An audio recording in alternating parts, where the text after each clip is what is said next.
him to address the Assembly. Mr. President, Your Excellencies, on the 26th of July 1946, in San Francisco, our predecessors pledged to save succeeding generations from the scourge of war, which twice in our lifetime has brought untold sorrow to mankind. To unite our strength to maintain international peace and security, to settle their international disputes by peaceful means and refrain from the threat or use of force against the territorial integrity or political independence of any state.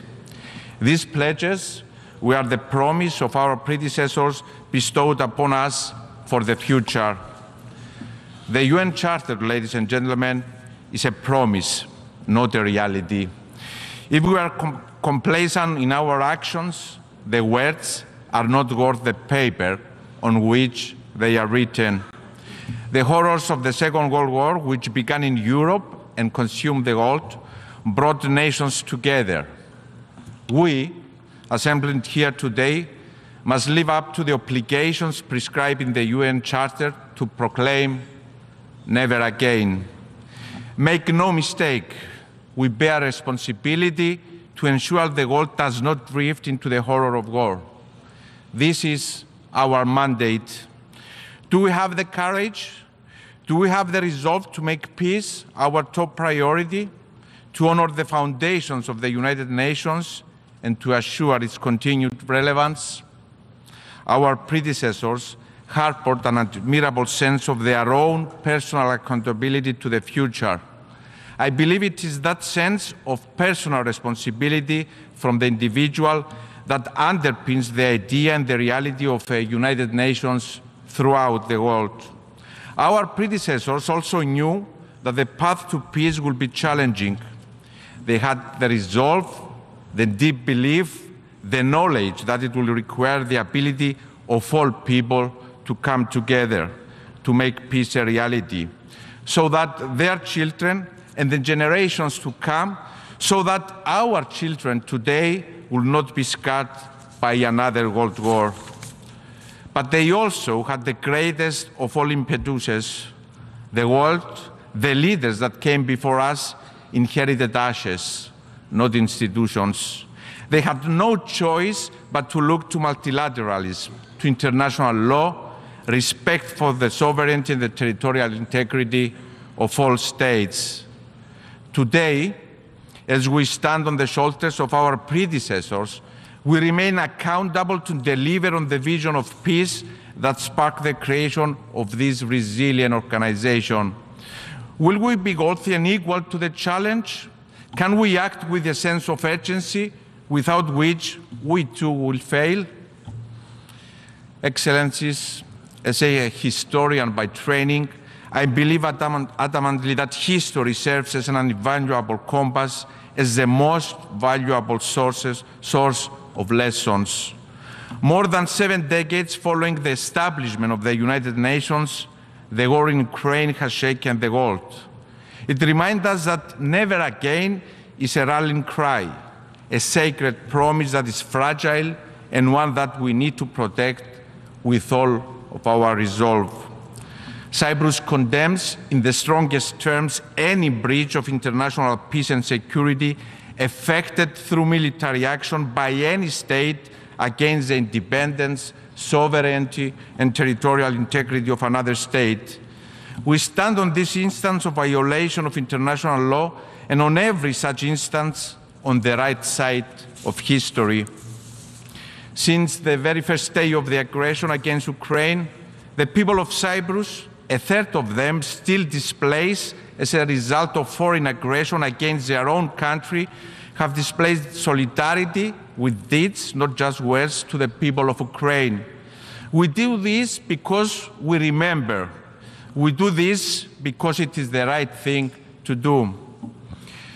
Excellencies, we call for the immediate cessation of hostilities and encourage the parties to engage in constructive dialogue and negotiation. The world must support this effort not only because history demands it, but also to ensure the world steps back from the edge of a war that could reduce this institution to rubble. Mr. President, the invasion of Ukraine is not the first instance that use of force was used against a sovereign nation in Europe following World War II. Just like Ukraine, in Cyprus, the UN Charter and international law continue to be violated. In 1974, Turkey invaded Cyprus, and since then, 49 years on, occupies European territory. And its people, Greek Cypriots and Turkish Cypriots, continue to suffer the consequences of invasion, occupation, and division. They are deprived of their fundamental freedoms and human rights. Europe, which decades ago witnessed the worst horrors humankind has ever committed against self, remains fractured as long as Cyprus is divided. Born in 1973, only a few months before Turkey invaded Cyprus, I have witnessed my people mourn, persevere, rebuild forever with a burning desire for peace and reunification. The invasion violently displaced hundreds of thousands of Cypriots, and Turkey continues to occupy approximately 37% of the territory of the Republic of Cyprus. The families of the missing persons desperately await for information on the fate of their loved ones. The enclaves stoically await the end of the division. One of the lessons we are reminded of by the recent invasion of Ukraine is that in the absence of lasting, viable peace, the resulting fragility can lead to destabilization with far-reaching consequences, not just for the country concerned, but for the region to which it belongs and for the world at large. Ukraine has exemplified in the darkest manner that a threat to peace somewhere is a threat to peace everywhere. In the absence of a peace path and process in Cyprus, there is a serious risk, and one that we have seen materialize in the recent past, of further violations of international law, which create instability and with ramifications well beyond Cyprus. We have witnessed the Turkish military forces perpetrate further violations in Varosha, the defense area of Famagusta. Since 1974, Varosha has been held hostage and rendered a ghost town, contrary to UN Security Council resolutions that call for its return to its lawful inhabitants who left their livelihoods, their dreams, and their hopes between those fences. We have witnessed in our maritime zones, and we have witnessed more recently in the buffer zone, where attacks on UN peacekeepers by Turkish forces horrified and alerted us again to the urgency of peace in Cyprus. That is why the resumption of negotiations firmly anchored on the agreed framework is my absolute priority. The current status quo cannot be the future of Cyprus. It cannot be the future for Cypriots. As President of the Republic of Cyprus, I believe in peaceful coexistence because despite growing up in a divided country, I also grew up in a country filled with hope or reunification, to stories of all Cypriots living together in peace, united by the land they shared. The new generation of Cypriots is also eager for peace, and that gives me hope and courage. Ahead of my journey to New York, I received a plethora of messages from my Turkish Cypriot compatriots, particularly from the younger generation, calling me to exert every effort to reunify Cyprus. My message from this podium to my Turkish Cypriot compatriots, to all Cypriots, is that I hear their call for peace. I understand their concerns, and I assure them that I will spare no effort to make our common dream of reunification and peace on our island a reality. And I want to be able to tell them that the world, the United Nations, the living words of the UN Charter also hear their call for peace. Excellencies, I stand in the General Assembly for the first time fully aware of the responsibility that has been bestowed upon me to do my utmost to safeguard the future of the Cypriot people, Greek Cypriots and Turkish Cypriots alike, who want to end the division of their country, to coexist and to co-create. Working towards peace in Cyprus is my absolute priority, and I want to take today's opportunity to also send a personal message to President Erdogan. There is not and never will be another basis for a settlement of the Cyprus question to that dictated by the UN Security Council resolutions. Dear Mr. Erdogan, illegality stemming from invasion, aggression, and the use of force cannot be recognized. Cyprus and Turkey are neighbors bound by geography. Peace in Cyprus will send a resounding message of peace in a region and a world that desperately needs it. It will also change the geopolitical map of our neighborhood with a ripple effect in Europe, the wider Eastern Mediterranean, and throughout EU-Turkey relations. Gunboat diplomacy and strong arm tactics belong to the past. They are not the tools of visionary leaders. This is our time to bring the UN Charter to life, a charter of peace between and among us. No one stands to gain from conflict and division. We and the generations that will come after us stand to gain from dialogue, from good neighborly relations. So, Mr. Erdogan, let us work together by a vision of peace. Let us build a brighter future for our countries through dialogue and respect for international legality. Ladies and gentlemen, in this great hall, we all feel the weight of history on our shoulders. The great women and men who have given us this organization and institutions expect us to strengthen them, grow them, and to take personal responsibility for their future. I'm here today with clarity of purpose and determination. The sole effective medium to address this risk of instability generated by the absence of a peace path is to pave one, to foster dialogue through which positions and concerns of all sides can be addressed and discussed in good faith. I stand ready to negotiate boldly and courageously on the Cyprus question in good faith, always within the agreed UN framework that call for a bizonal, bicommunal federation with political equality as defined by the relevant UN Security Council resolutions. At a time when international legality is under attack, international law, the UN Security Council resolutions must prevail. I'm committed to negotiating a settlement that will safeguard the fundamental freedoms and human rights, the interest of all my Cypriot compatriots, Greek Cypriots, Turkish Cypriots, Maronites, Armenians, and Latins, all equal. A comprehensive settlement that will allow them to prosper in coexistence and peace, free of any anachronistic dependencies and system of guarantees that have no place in a European country. That is why resumption of peace negotiations based on the agreed framework, preserving the acquis of the previous round of negotiations, is essential.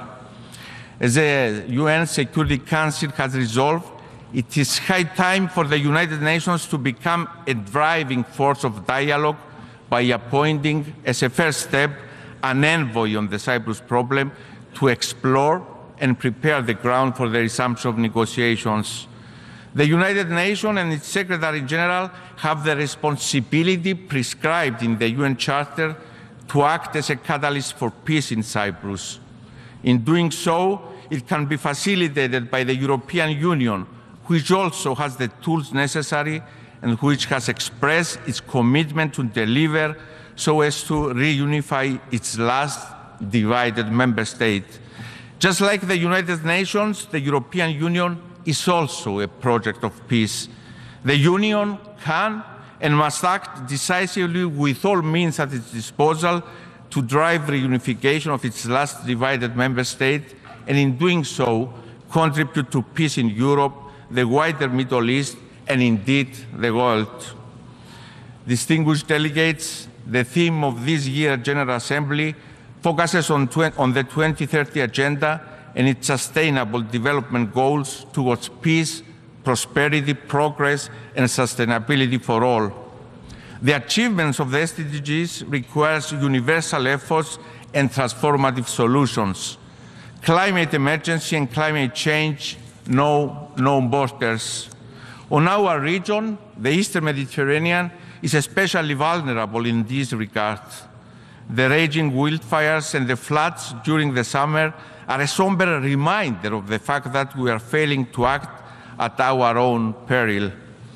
We have regrettably all observed nature's wrath from the storming countries of our region and in countries such as Libya, in which thousands so tragically lost their lives. To this end, Cyprus is actively participating in a new international climate change initiative to address the specific needs and challenges countries are facing in our neighborhood to advance mitigation actions. The Climate Ambition Summit taking place today is a critical milestone in confirming our collective political will towards achieving the transition to a climate-resilient global economy. At the same time, recognizing that human rights are essential for lasting peace and sustainable development, we must ensure that they guide the solutions to our challenges. The International Human Rights Agenda is a priority policy for Cyprus, and it is exactly for this reason that we announce our candidacy for the Human Rights Council for the period 2025-2027. As an European Union member state, we are committed to action against gender-based violence, and we have also joined the Secretary General's Circle of Leadership on the prevention of and response to sexual exploitation and abuse in the United Nations. Ladies and gentlemen, in 1946, Winston Churchill declared that the dangers and difficulties in establishing conditions of freedom and democracy and permanently preventing war will not be removed by closing our eyes to them, nor by a policy of appeasement to aggressors. What is needed is real action, and the longer this is delayed, the more difficult it will be and the greater the dangers will become. Cyprus is at the crossroads of Europe and the Middle East, in part of the world that is no stranger to conflict and instability. We are, however, convinced that the Eastern Mediterranean and the wider Middle East are changing the narrative of being a region in turmoil. We can become a hub of stability, peace, and cooperation, an exemplar of the change capable in the 21st century. Cyprus seeks to act as a facilitator for this common vision and has come together with its immediate neighbors, with Egypt, Israel, Jordan, Lebanon, Palestine, and Greece, building a solid network of cooperation that is underpinned by a vision to make the Mediterranean Sea a sea of peace, cooperation, and prosperity. We shall continue on this path of multilateralism anchored on respect for international legality, and we call on all countries of the region that share these values to join us. This is, after all, the essence of the guiding principles that founded the United Nations 78 years ago. Peace. I come before you today asking for us all to work together toward peace. It is nothing new or groundbreaking, but it's a world changing, and we need to remind ourselves every day that it is within our reach and our responsibility. Thank you very much for your attention. On behalf of the Assembly,